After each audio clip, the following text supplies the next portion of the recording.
नमस्कार भक्तों, कृष्णा भक्ति में आपका स्वागत है। भक्तों, जैसा कि पितृपक्ष शुरू होने वाला है, जो कि 20 सितंबर से स्टार्ट हो रहा है और यह 6 अक्टूबर को ख़त्म हो जाएगा और 6 अक्टूबर के बाद नवरात्र स्टार्ट हो जाएगा।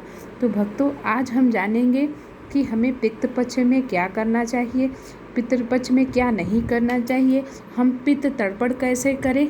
ठीक है भक्तों, तो सबसे पहले तो हमें अपने पूर्वजों को याद कर उनकी आत्मा की शांति के लिए श्राद्ध किया जाता है। देश की प्रमुख जगहों में जैसे हरिद्वार, गया आदि जाकर पिंडदान करने से पितृ हमारे जो होते हैं वो प्रसन्न होते हैं। वहीं इन दिनों में कुछ कार्य ऐसे होते हैं जिनको करने की मनाही है। अब जानते हैं भक्तों के पितृदोष होने से हमें क्या होता है। जिन लोगों के कुंडली में पितृदोष होता है उन लोगों को संतान सुख आसानी से नहीं मिलता है या फिर संतान बुरी संगत में पड़ जाता है। उन लोगों को नौकरी व्यापार में हमेशा दिक्कतों का सामना करना पड़ता है, काम में बार बार बाधा आती है, घर में ज़्यादा क्लेश झगड़े होते रहते हैं, घर में सुख समृद्धि नहीं आती है, गरीबी और कर्ज बना रहता है, अक्सर बीमार रहते हैं, बेटे या बेटी के शादी में रुकावट हो जाती है। तो अब हमें भक्तों पितरों को प्रसन्न करने के लिए क्या करना चाहिए। पितरों को प्रसन्न करके पितृदोष को आसानी से दूर किया जा सकता है। श्राद्ध के पहले दिन भाद्रपद पूर्णिमा का व्रत करें। घर या व्यापार स्थल पर स्वर्गीय पितरों की अच्छी तस्वीरें लगाएं। ये तस्वीर दक्षिण पश्चिम दीवार या कोने पर लगाएं। दिन शुरू करने के बाद सबसे पहले उनको प्रणाम करें। हर दिन उन्हें माला चढ़ावें, धूप बत्ती दिखाकर उनका आशीर्वाद लें। उनके नाम पर ज़रूरतमंदों को खाना बांटें। पितरों के नाम से धार्मिक स्थल पर धन या सामग्री दान करें। घर या बाहर के बड़े बुजुर्गों की सेवा का उनका आशीर्वाद लें। अमावस्या पर तर्पण पिंड दान कर ब्राह्मणों को भोजन कराएं। गाय, कुत्ते, चींटियों, कौओं, पशु पक्षुओं को खाना खिलाएं। ठीक है भक्तों, अब हम लोग नहीं करें ये शुभ काम। पितृपक्ष पे कोई भी शुभ काम जैसे शादी, सगाई, मुंडन, गृह प्रवेश, घर के लिए महत्वपूर्ण चीज़ों की खरीदारी नहीं करें। नए कपड़े या किसी प्रकार की खरीदारी को भी अशुभ माना जाता है।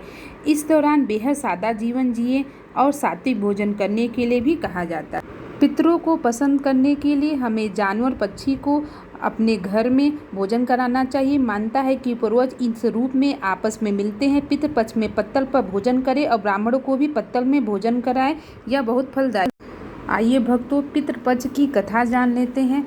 जैसा कि शास्त्रों के अनुसार पितृपक्ष जो होता है वह 15 दिन तक पृथ्वी पर रहने के बाद अपने लोक लौट जाते हैं। इसी दौरान पितृ अपने परिजनों के आसपास रहते हैं, इसलिए इन दिनों में कोई भी ऐसा काम नहीं करना चाहिए जिससे पितृ नाराज हों।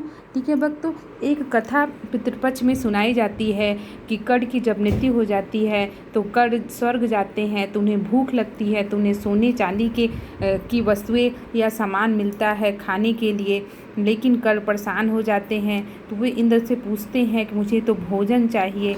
तो फिर इंद्रराज कहते हैं कि हे कर्ण, तुमने हमेशा जिंदगी भर सोने चांदी का ही दान दिया, तुमने कभी अपने पितरों को भोजन नहीं कराया, न उन्हें कुछ भी गरीबों को दान दिया, इस वजह से तुम्हें खाने में सोने चांदी मिल रहे हैं। तो कर्ण ने कहा कि हे प्रभु, ऐसा हम क्या कार्य करें जिससे कि हम इससे पितृदोष से। तो इंद्र ने कहा कि हे कर्ण, मैं तुम्हें 15 दिन के लिए पृथ्वी पर भेजता हूँ। तुम पृथ्वी पर जाकर अपने पितृ तर्पण करो, पितरों को दान दो और उनको भूखे मनुष्यों को भोजन लगाओ, प्याऊ लगाओ, धर्मशाला, कुआं, बावड़ी, बाग बगीचे का निर्माण कराओ। इससे तुम्हारे पितृ प्रसन्न होंगे, तुम्हारे कुल का यश भी बढ़ेगा और तुम्हारे आत्मा को शांति भी मिल जाएगा। तो कर्ण पृथ्वी पर आते हैं और 15 दिन ये सब काम करते हैं। उसके बाद 16वें दिन ख़त्म हो जाता है पितृपक्ष, इसीलिए 15 दिन का ही पितृपक्ष होता है। ठीक है भक्तों, तो अब चलिए हम लोग जानते हैं कि पितृपक्ष में कौन से मंत्र का उच्चारण करना चाहिए। कई भक्तों को तो पता ही नहीं होता है कि हमें पितृपक्ष में कौन सा मंत्र का उच्चारण करना चाहिए, क्योंकि हमें पितृ तर्पण विधि पूर्वक करना चाहिए। तो भक्तों, सबसे पहले हमें क्या करना चाहिए। सबसे पहले तो हमें संकल्प लेना चाहिए।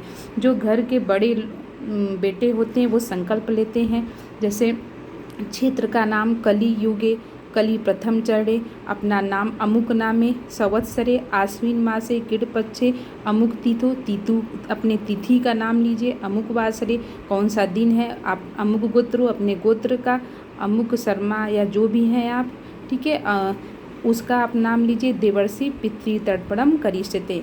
ऐसा करके आप हाथ में जल लिए अक्षत लेकर पात्र में छोड़ दें।